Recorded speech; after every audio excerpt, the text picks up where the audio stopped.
Assalamualaikum warahmatullahi wabarakatuh. Bismillahirrahmanirrahim.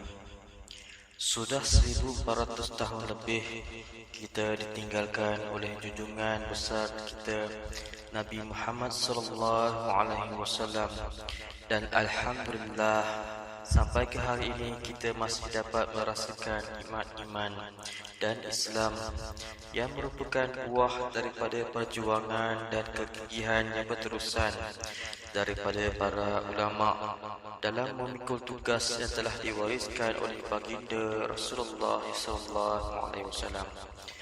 Para sahabat, tabi'in dan alim ulama telah silih berganti memikul tugas sebagai pewaris Nabi. Mereka sentiasa aktif dalam menjalankan tugas dan tidak pernah mengenal titik akhir dalam perjuangan. Maka dengan semangat inilah Islam telah berjaya sampai ke negara kita, dan sehingga ke hari ini umat Islam merupakan 1/5 daripada penduduk dunia yang jumlahnya lebih daripada 5,000 juta orang.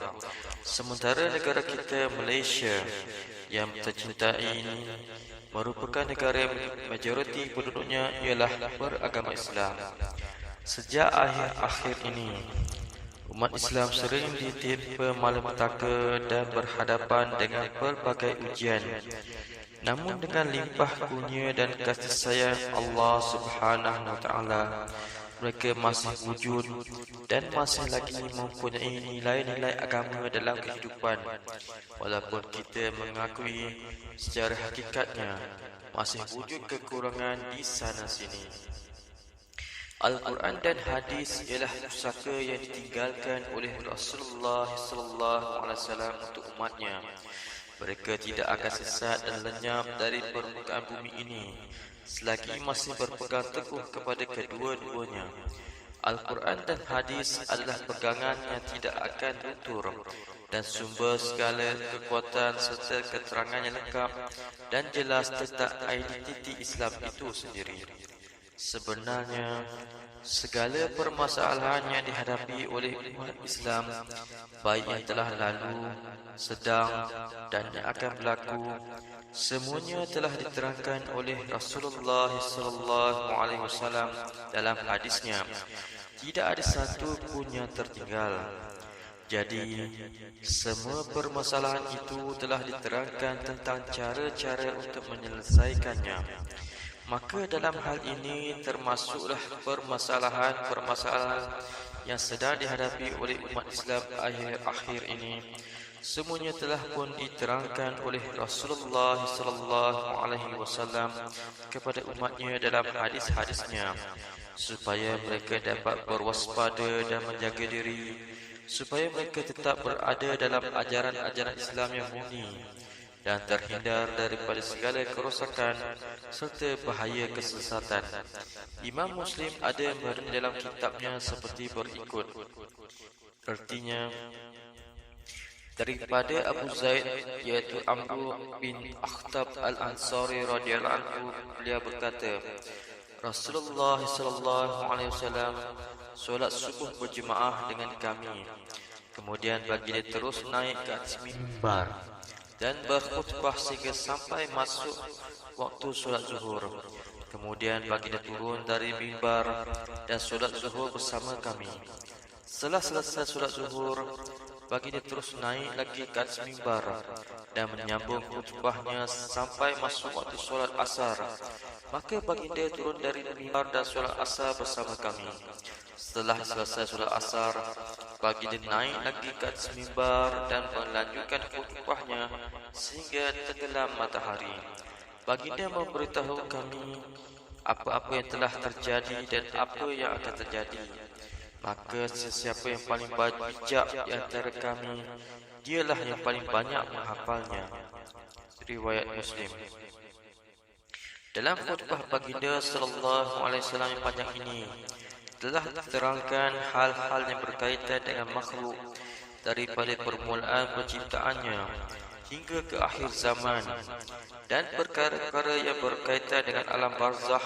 Dan kata Huzaifah al-Yamani radhiyallahu anhu, Terkadang aku terlihat sesuatu yang telah aku lupakan, maka kembali ingatanku kepada khutbah Rasulullah sallallahu alaihi wasallam itu.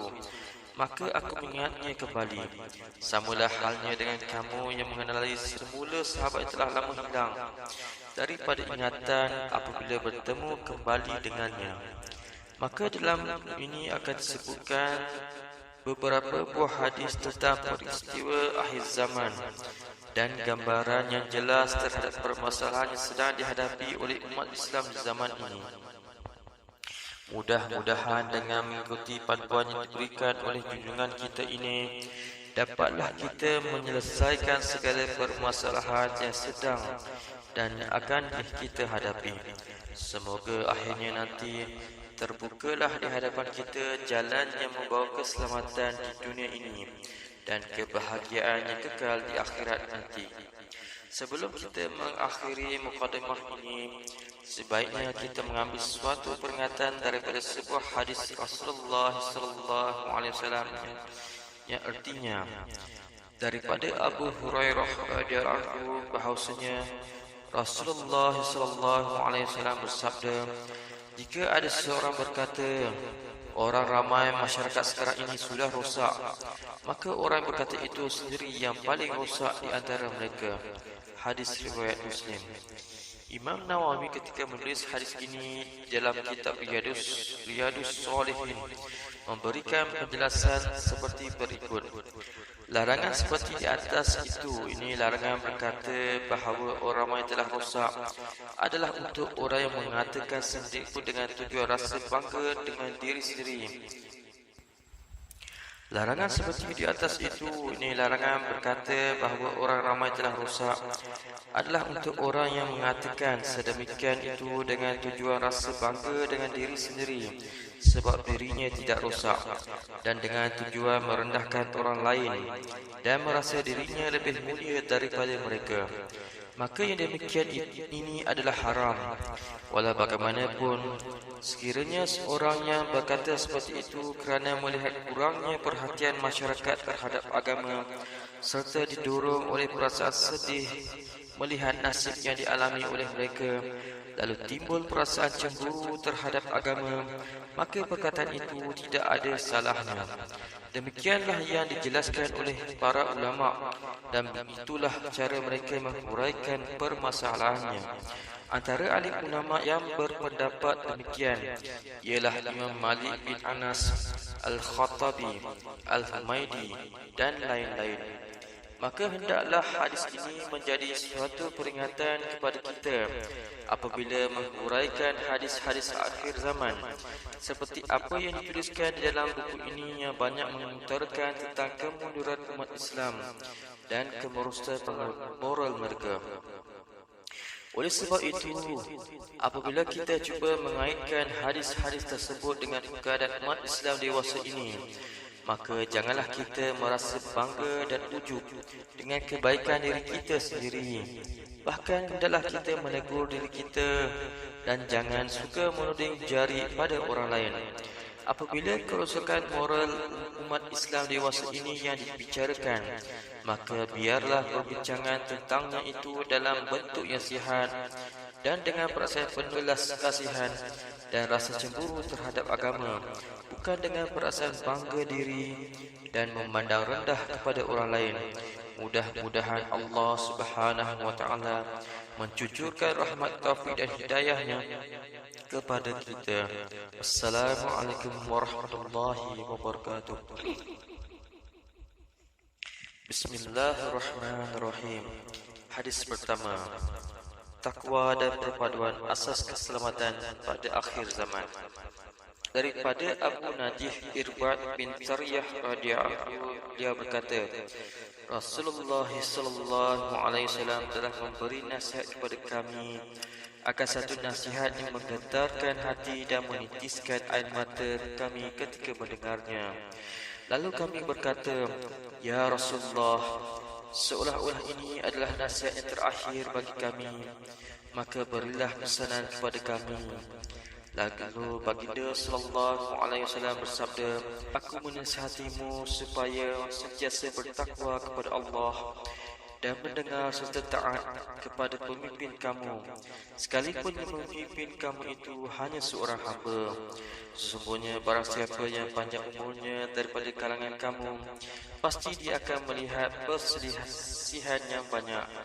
Maka hendaklah kamu berpegang teguh dengan sunnahku dan sunnah para khulafa ar-rasyidin al-mahdiyin, yakni khalifah-khalifah yang mengetahui kebenaran dan dapat hidayah ke jalan yang benar.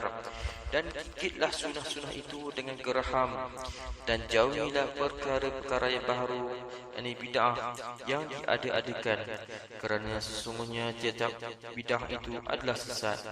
Hadis riwayat Abu Daud dan Tirmizi.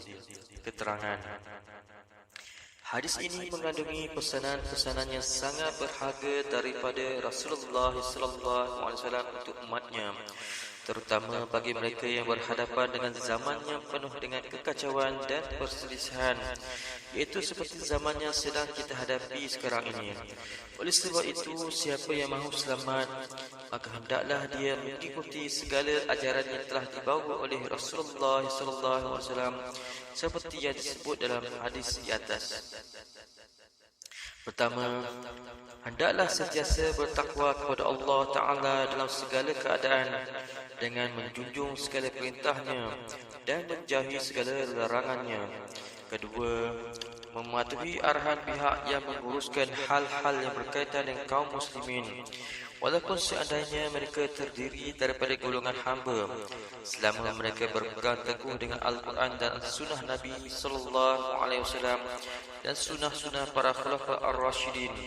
Kerana patuh kepada perintah yang mempunyai sifat-sifat seperti ini bererti patuh kepada Al-Quran dan hadis Nabi SAW.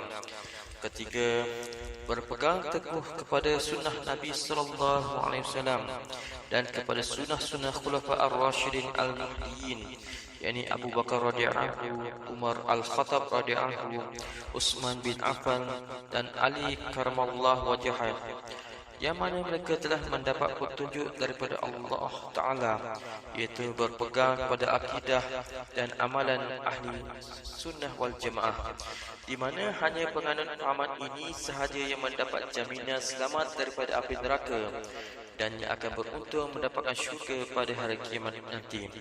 Keempat, menjauhi perkara-perkara bid'ah, dalalah, iaitu fahaman-fahaman dan amalan-amalan yang dimasukkan ke dalam agama Islam yang telah sempurna ini, padahal tidak ada dalil atau asal dan contoh daripada agama.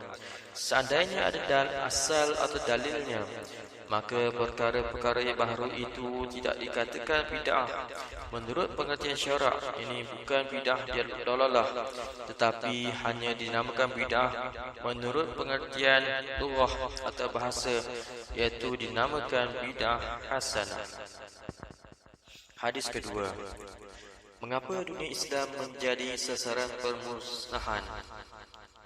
Daripada Ummul Mukminin Zainab bin Jahsin, yakni isteri Rasulullah SAW, beliau berkata, pada suatu hari Rasulullah SAW masuk ke dalam rumahnya dengan keadaan takut sambil bersabda, La ilaha illallah, celaka binasa bagi bangsa Arab daripada kejahatan, yakni malapetaka yang sudah hampir menimpa mereka.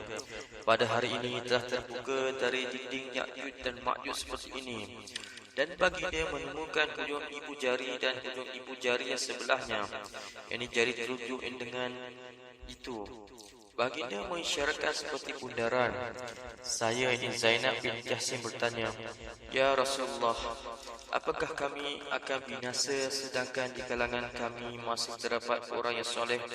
Lalu Nabi SAW bersabda, Ya, jika kejahatan sudah terlalu banyak. Hadis riwayat Bukhari dan Muslim. Keterangan: Hadis di atas menerangkan bahawa apabila di suatu tempat atau daerah sudah terlalu banyak kejahatan, kemungkaran dan kefasikan, maka kebinasaan akan menimpa semua orang yang berada di tempat itu. Ia bukan menimpa kepada orang yang jahat sahaja, tapi juga orang yang soleh akan turut dibinasakan. Walaupun pada hari kiamat nanti masing-masing akan diperhitungkan mengikut amalan yang telah dilakukan. Oleh sebab itu, segala jenis kemungkaran dan kefasikan hendaklah segera dibasmikan dan segala kemaksiatan hendaklah segera dimusnahkan, supaya tidak terjadi malapetaka yang bukan hanya akan menimpa orang yang melakukan kemungkaran dan kejahatan tersebut, tetapi juga menimpa semua penduduk yang berada di tempat berkenaan. Dalam hadis di atas, walaupun disebutkan secara khusus tentang bangsa Arab, tetapi yang dimaksudkan meliputi seluruh bangsa yang ada di dunia ini.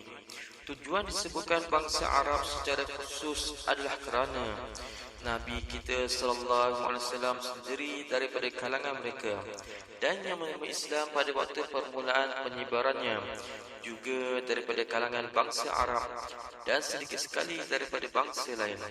Begitu pula halnya dalam masalah yang berkaitan dengan maju dan mundurnya umat Islam yang banyak bergantung dengan keadaan bangsa Arab itu sendiri. Selain itu, bahasa rasmi Islam ialah bahasa Arab. Kemudian Ya'juj dan Ma'juj adalah dua bangsa daripada keturunan Nabi Adam AS yang dahulunya banyak membuat kerosakan di atas permukaan bumi ini. Lalu batas daerah dan kediaman mereka ditutup oleh Raja Zulkarnain dan pengikut-pengikutnya dengan besi campuran tembaga. Dengan itu mereka tidak dapat keluar sehingga hampirnya hari kiamat nanti. Maka pada waktu itu dinding yang kuat tadi akan hancur, dan keluarlah kedua bangsa itu dari kediaman mereka, lalu kembali membuat kerosakan di atas permukaan bumi ini. Apabila peristiwa ini telah terjadi, maka berarti hari kiamat sudah dekat sekali. Hadis ketiga, seluruh dunia datang menggemburni dunia Islam. Daripada Sauban radhiyallahu anhu, beliau berkata, Rasulullah sallallahu alaihi wasallam bersabda, hampir tiba satu waktu di mana bangsa-bangsa dari seluruh dunia akan datang menggerumuni kamu bagaikan orang yang hendak makan menggerumuni dalam hidangan mereka. Maka salah seorang sahabat bertanya, adakah hal itu kerana bilangan kami sedikit pada hari itu?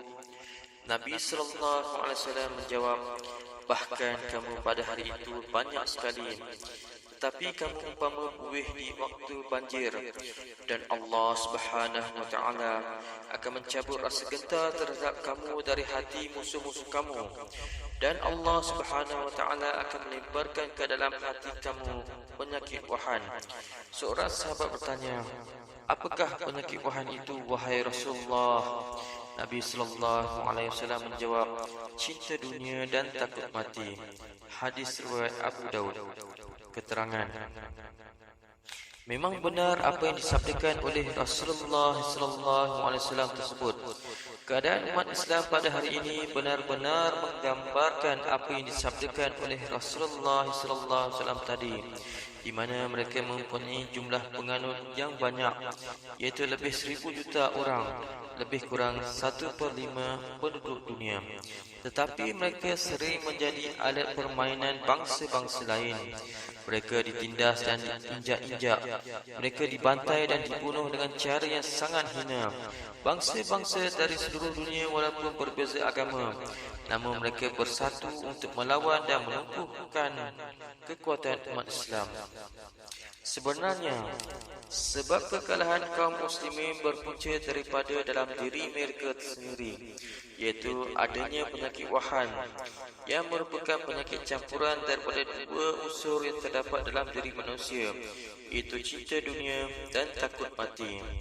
Ini bermaksud bahawa mereka terlalu banyak memikirkan kehidupan dunia sehingga tidak membuat persediaan untuk berhadapan dengan negeri akhirat, dan kurangnya kesedaran mereka untuk berkorban memperjuangkan agama Allah Subhanahu wa taala. Kita berdoa semoga Allah Taala menurunkan pertolongannya kepada kaum muslimin dan memberikan kepada mereka kemenangan di dunia dan di akhirat. Hadis keempat, ilmu agama akan beransur-ansur hilang. Daripada Abdullah bin Amr bin Ash radhiyallahu, beliau berkata, aku mendengar Rasulullah sallallahu alaihi wasallam bersabda, bahawasanya Allah Subhanahu wa taala tidak akan mencabut, yakni menghilangkan ilmu dengan sekaligus daripada dada manusia, tetapi Allah Subhanahu wa taala akan menghilangkan ilmu agama dengan mematikan para ulama. Maka apabila para ulama sudah tiada, orang ramai akan memilih orang yang jahil sebagai pemimpin mereka. Maka apabila pemimpin jahil itu ditanya, mereka akan berfatwa tanpa ilmu pengetahuan, lalu mereka sesat dan menyesatkan orang lain. Hadis riwayat Muslim. Keterangan, sekarang ini alim ulama sudah berkurangan, satu demi satu pergi meninggalkan kita. Kalau peribahasa ada mengatakan patah tumbuh hilang berganti, maka peribahasa ini tidak tepat berlaku pada alim ulama, kerana kita banyak kehilangan ulama. Namun sayang seribu kali sayang, pemergian mereka tidak dapat digantikan oleh yang lain. Sekiranya ada penggantinya sekalipun, maka tidaklah sehebat mereka yang telah pergi. Mereka hilang dan tidak berganti, sehinggalah sampai nanti suatu saat permukaan bumi ini akan kosong daripada ulama. Maka pada waktu itu sudah tidak bererti lagi kehidupan di dunia ini. Alam penuh dengan kesesatan, manusia telah kehilangan nilai dan pegangan hidup. Sebenarnya para ulama lah yang memberikan makna dan erti kepada kehidupan manusia di permukaan bumi ini. Apabila mereka telah tiada, maka hilanglah segala sesuatu yang bernilai.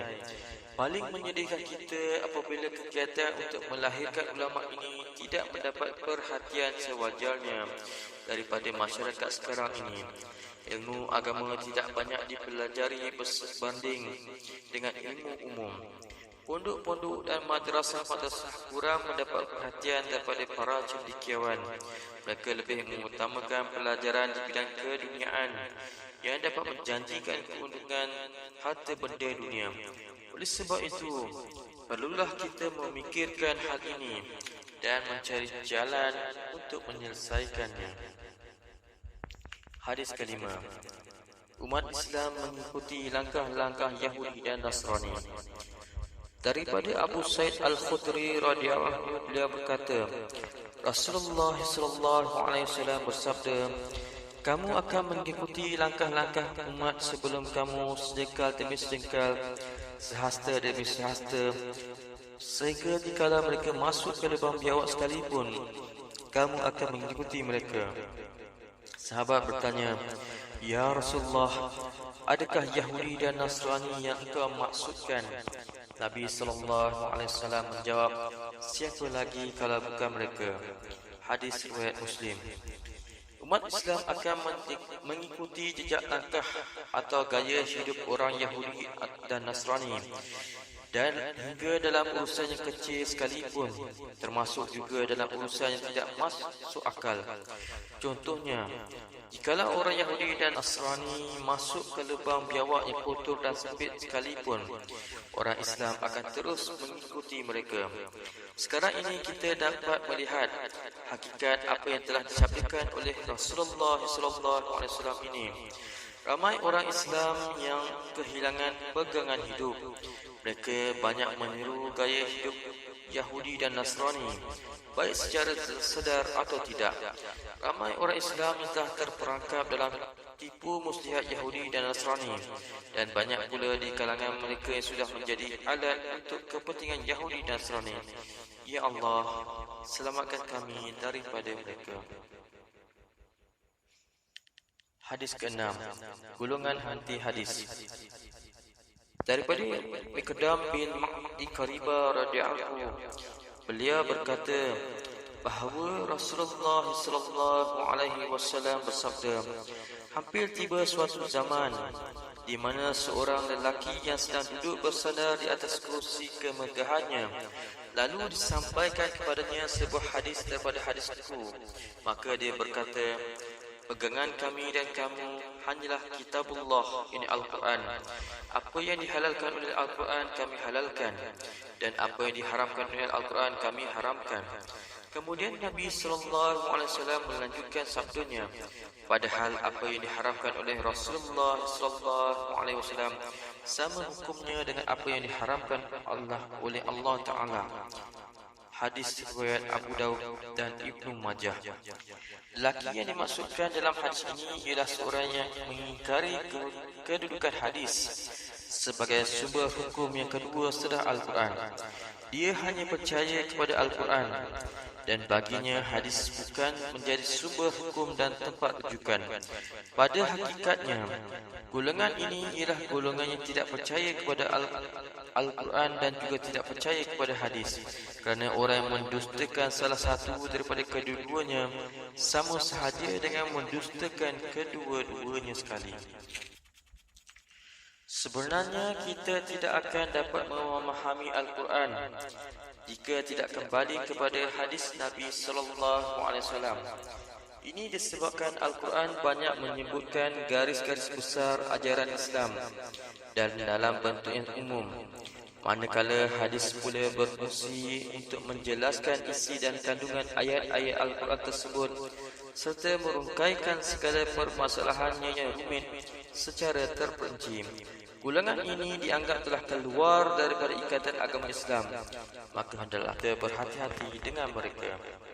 Hadis ketujuh, golongannya sentiasa menang. Daripada Mughirah bin Syu'bah radhiyallahu, beliau berkata, Rasulullah sallallahu alaihi wasallam bersabda, sentiasa ada di kalangan umatku ini golongan yang sentiasa menang dalam perjuangan mereka, sehingga sampailah pada suatu waktu yang dikehendaki oleh Allah Subhanahu wa taala mereka sentiasa menang. Hadis riwayat Bukhari. Keterangan, Allah Subhanahu wa taala telah menjadikan umat Islam ini umat yang terakhir sekali. Oleh sebab itu Allah Subhanahu wa taala berjanji akan memelihara kitabnya, yakni Al-Quran, dan berjanji untuk melahirkan generasi demi generasi yang akan memikul tugas dakwah supaya golongan mukminin sentiasa wujud di atas permukaan bumi ini. Sekiranya kita meneliti sejarah umat Islam mulai zaman permulaan perkembangannya hingga ke hari ini, kita akan mendapati bahawa umat Islam telah teruji di sepanjang sejarah dengan ujian yang berbagai dan berat-berat. Ujian itu bermula dengan tentangan golongan musyrikin di Mekah dan seterusnya tentangan golongan munafikin, Yahudi dan Nasrani di Madinah. Kemudian timbul pula gerakan Riddah, murtad, Majusi yang berselimukan Islam, golongan Batiniyah, pengaruh falsafah dan pemikiran Yunani, serangan bangsa Mongol dan bangsa Tatar yang menghancurkan peradaban Islam di Baghdad pada pertengahan abad ke-7 Hijrah.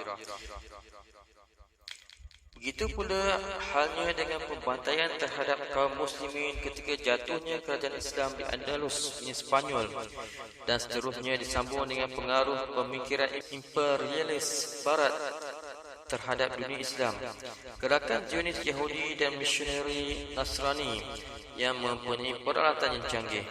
Seterusnya ada pula serangan dari segi pemikiran, kebudayaan, cara hidup dan sebagainya. Walaupun ujian-ujian yang sangat berat ini telah melanda umat Islam di sepanjang sejarah, namun mereka masih wujud dan memiliki identiti serta peranan yang hebat dalam peta dunia pada hari ini. Tidak dinafikan, ada di kalangan umat Islam sekarang ini yang tidak mempedulikan tentang hal-hal keagamaan, namun masih banyak di kalangan mereka golongan yang bersungguh-sungguh untuk mempelajari ilmu agama dan berjanji setia untuk memperjuangkannya. Begitu juga halnya walaupun banyak di kalangan umat Islam yang telah hancur akhlaknya, namun masih banyak lagi di kalangan mereka golongan yang berakhlak tinggi dan berbudi pekerti yang luhur. Biarpun syiar-syiar Islam diinjak-injak di beberapa buah tempat, namun di tempat lain syiar-syiar Islam masih lagi gagah dan teguh. Walaupun aktivitis Islam ditindas dan disiksa di suatu tempat, namun di tempat lain mereka masih disanjung dan dihormati. Begitulah seterusnya umat Islam tidak akan lenyap dari permukaan bumi ini sehingga sampai pada suatu waktu yang dikehendaki oleh Allah Ta'ala. Maka pada waktu itu Allah Subhanahu wa Ta'ala akan mematikan semua orang Islam dengan tiupan angin yang lembut yang datang dari negeri Yaman. Lalu yang tinggal setelah itu hanyalah orang jahat, yakni orang kafir. Maka pada waktu itulah kiamat akan terjadi. Hadis ke-8. Penyakit umat dahulu. Daripada Abu Hurairah radhiyallahu anhu, beliau berkata, aku mendengar Rasulullah sallallahu alaihi wasallam bersabda, umatku akan ditimpa penyakit yang pernah menimpa umat terdahulu. Sahabat bertanya, apakah penyakit yang pernah menimpa umat terdahulu itu? Nabi sallallahu alaihi wasallam menjawab, penyakit-penyakit itu adalah: pertama, terlalu banyak bersukaria; kedua, terlalu mewah; ketiga, mengumpulkan harta sebanyak mungkin; keempat, penipuan dalam merebut harta benda dunia; kelima, saling memarahi; keenam, dengki-mendengki sehingga menzalimi antara satu sama lain. Hadis riwayat Hakim. Keterangan: penyakit-penyakit yang disebutkan oleh Rasulullah SAW tadi telah banyak kita lihat di kalangan kaum muslimin pada hari ini. Di sana sini kita melihat penyakit ini menular dalam masyarakat dengan ganasnya. Dunia Islam telah dilanda krisis rohani yang sangat tajam dan meruncing. Dengan kekosongan rohani itulah mereka terpaksa mencari dan mengumpulkan harta benda sebanyak mungkin untuk memuaskan hawa nafsu.